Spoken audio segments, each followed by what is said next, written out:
Hello and welcome. Thank you for joining us for this special interview where we'll be learning a bit more about one of the newest additions to HIROC's board of directors, Bruce Squires. It's so great to have you here today. Thank you for this opportunity to talk to you, and we're super grateful. Oh, thanks, Mark. Really great to talk to you as well. Absolutely. So let's begin with this. Could you please tell everyone a bit about where you work and what your role is?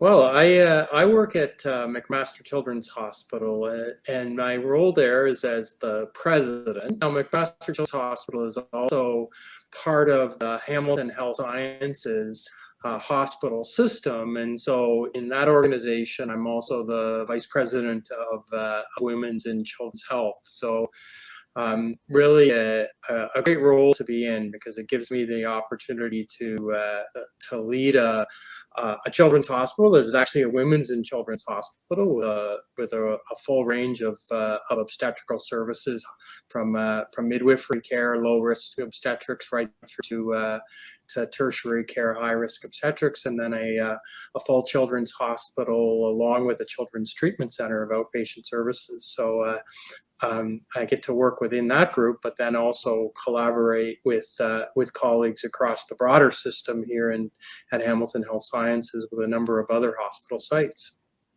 Wow, that's incredible, Bruce. Very powerful work, and of course, obviously safety and quality improvement, are big parts of what you do and all of those roles. What would you say the word safety means to you? Yeah, it's something I often think about, and I think I can kind of sum it up as thinking about safety in terms of harm, and then in terms of the potential for harm. You can't say you're safe just because there wasn't harm. Say harm to your patients, in case of hospitals, or to our teams. We can only really, I think, say we're safe if we actually know what are the potential harms that can befall us or our patients, and then that we feel like we've put in place all of the proper precautions or mitigations, controls. So for me, safety is an action, and it's about working to identify what are the potential sources of harm within wherever you're working, and then doing the work to best control and manage those sources. Very powerful answer. And at HIROC, all our reciprocal model here at HIROC, it really is, there's a portion of that where, we're all about sharing knowledge and scaling lessons, of course, across Canada's healthcare system, which is our community. In your words, Bruce, why do you value HIROC's community? Yeah, it's in some ways you already said it. For me, it's about the power of the collective. Some of the benefit comes from having more data points, right? The more that you're able to collect information over such a large population of organizations, but then of patients and of individual patient interactions, that gives you more evidence that you can then review and analyze and learn from. But that's actually probably secondary to the power of the relationships, and the interactions and collaborations, and then what we're actually able to do when we jointly problem solve, armed with that data, but then armed with the collective brain power, analytical ability, and ultimately shared mission. Yeah, and that actually segues perfectly, I think, into my next question is, as a new board member, what do you find most exciting about joining HIROC's board? Yeah, it's definitely the opportunity to work with board members from right across Canada, from a broad range of different organizations and institutions, and sectors or components of the health and healthcare sector, but also on such a great mission, right? That piece of putting the health and safety of the people we serve and the people who work with us, first and foremost, is core for me. At my organizations, I always use the term kind of safety first in what we do. If you like, go back to first do no harm. So, we're doing that individually, but then the exciting thing about being on the board is at HIROC is having an opportunity to really exercise that focus on the mission nationally. Mm-hmm. That's powerful. And can you recall maybe any memorable experiences in healthcare that you've experienced, or patient safety that maybe helped shape your current views today? Yeah. And I think unfortunately it's common that some of my views, really my core views on safety, were shaped by an occasion of preventable harm at the organization that I first started working with a little over 10 years ago. And so that in itself, where there was a patient outcome for a child and their family that we should have been able to prevent, that in itself is really shaping. But as well, what we did afterwards was to bring colleague experts, including from HIROC's own Polly Stevens, to our organization to help us with a little bit of a review and recommendations. And that review and those recommendations and that process really shaped kind of where I anchor on this notion of the power of collaboratives that are multi-organizational, and the power of using data and evidence to inform your efforts to focus on quality and safety, and particularly safety, and really that last piece of putting safety first. So,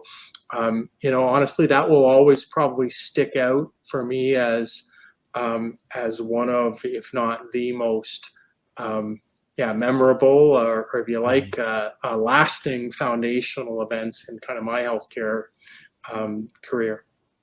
Yeah. Well, definitely happy to say, we're thrilled and that the HIROC was able to support you in that moment and be there for you. And, touching on your point about that multi-organizational approach is great. When healthcare and, of course, supporting organizations like ours could collaborate in those moments to improve safety. So I have to ask, do you have a mantra, Bruce, or maybe like a similar code or a set of beliefs that really reinforce what you do every day? Yeah, I don't know if I have what I would call a mantra, but I do think, particularly right now, I'm trying to be a little bit more reflexive, coming out of interactions with individuals and with teams that we're in such a period of high pressure, right? It's we're asking a lot of everyone that works in healthcare, and we have to have difficult conversations, and so I'm trying to, I think, really reflect after those conversations and ask myself the question: how would I have felt if I had been on the receiving end of what you, Bruce, just said? And if the answer is kind of not good, or I would have been upset or angry. I'm sort of, not sort of, I am saying to myself, okay, go back and explicitly acknowledge if that you made a mistake in that interaction or that conversation. Doesn't mean that sometimes people aren't going to, you're going to have to deliver difficult news and again in Right. challenging times, or have difficult conversations. But if I can look back on it and say, you know what, you could have, should have delivered that, had that interaction, engaged in that in a different way. You've learned. We'll go back and acknowledge that mistake to others, to those to whom you interacted, and really embed that learning, and hopefully in doing so, help folks to feel kind of valued and heard. Yeah, it's really taking that moment to reflect. Just the word reflection. With things can get so busy, and time moves forward, and there's a lot of progress happening. But taking the moment to look back and reflect on your actions, can really come up with some great ideas for the future. And and speaking of the future, let's talk about maybe the past. With everything now, if you had that the opportunity to maybe speak to your younger self at any point in time, what advice would you give them, Bruce? Yeah, I think I would say to myself, Bruce, don't, or be careful not to oversimplify. I look back in the early 90s, when I first started out in healthcare, working for a professional association. I bought in a little too easily to the notion at the time that Canada had an oversupply of health professionals. We had too many doctors, and then I think it's fair to say I then was too quick to set about working that problem. When as I look back now, I know that was an oversimplification to just say too many health professionals, and in oversimplifying to that kind of root cause, I then oversimplifies to, okay, then it is appropriate to look at measures to in that time, we started talking about controlling billing numbers, and I'm not allowing folks to set up. And I think that I look back and I would say that was not the right approach to take. And if I applied the mantra or again, back to mantra, but I applied that lens of don't oversimplify, which, by the way, right, is really, really critical to safety. It's a core component of being a high reliability organization. But if you sort of don't rush to simple conclusions, you may be a lot better off, particularly in such a dynamic and living system that is healthcare. Yeah, that's great advice. That's fantastic advice. And I guess of course, you reflected on this moment, and you would tell yourself to maybe take a moment not to jump to those conclusions. Yeah. Is there maybe a mistake that you've ever made that you considered your best mistake? And I guess what did you learn, I guess, in that moment? Yeah, trying to think about my best mistake, and I struggle. I struggle with it because I've made a lot, made a lot over time, and what has probably stood out from those mistakes are foundations for relationships. So, when I've maybe too quickly jumped to an incorrect assumption about someone with whom I'm dealing with, and therefore have said or acted in a way that doesn't feel good to them or feel right. Learning about that later on and acknowledging it has so often then led to a more substantive and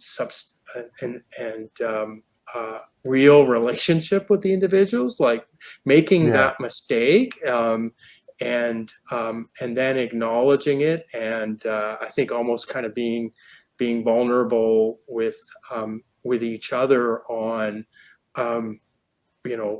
acknowledging that Yeah.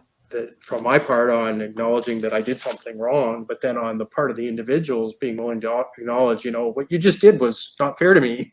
Right. That hurt me.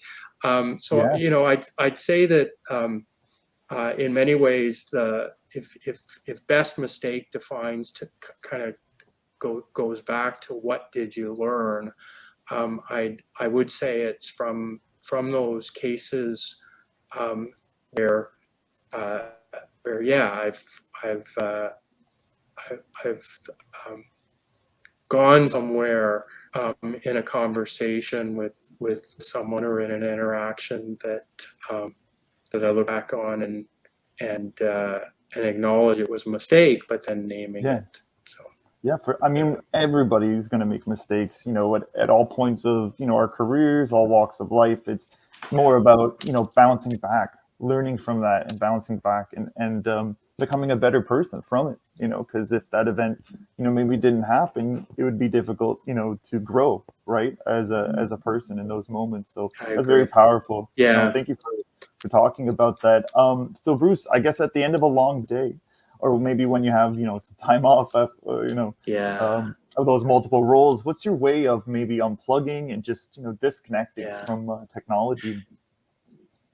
Yeah, there was no question. My best way of unplugging has always been, and it continues to be, those interactions with my family, with my my wife and our children. It's funny because, when they were young, like, that was probably more play based, right? Kind of Hmm. jumping around and doing kind of play things. My kids are older now. The youngest is 16, and the oldest is almost 21. And sometimes those are still technology based because they're off. They're off at school. Some of them are off at school, but the interactions now are kind of more banter and just, kind of connecting and talking about and just interacting with each other.